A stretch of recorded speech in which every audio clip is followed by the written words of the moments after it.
Yokosuka Naval Base is home to some of the oldest dry docks in the world, much like the one right here behind me. And after 140 years, these 19th century French-style dry docks are still being used today by the U.S. Navy and Japan Maritime Self-Defense Force as they bring in a ship for regular scheduled maintenance. The obvious first step to getting a ship into the dry dock is flooding the dock. This is a relatively quick process, taking about an hour to get the water to the proper level.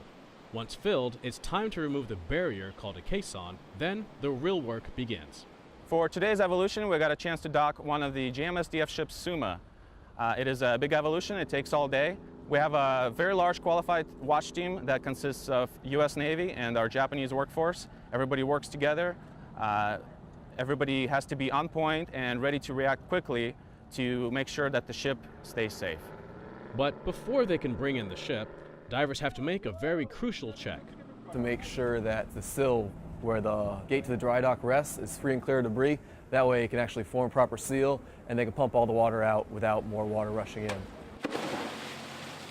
Now with the help of pusher boats, shipboard crew, and plenty of line handlers, it's time to move the ship into position. One of the most important and the most difficult parts of the evolution is the actual transit into the dock, because everything happens very quickly, there's very little room for error, and there are many moving parts. With the ship in the dock and the caisson back in place, they now have to drain the water, which can be a bit of a waiting game. Luckily, we can speed ahead and join the divers again for one final check before clearing out all the water. We made sure that the middle of the keel was in line with the front and last blocks in the row, and we just made sure that there was no hull appendages floating over the blocks that were going to get crushed when the ship sits on them.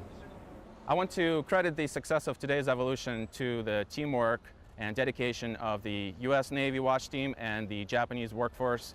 Because of them, today's event was on time and safe. Japanese ship Suma is now ready for her maintenance period in Yokosuka's dry dock number 2. Petty Officer Brian M. Brooks, Yokosuka Naval Base, Japan.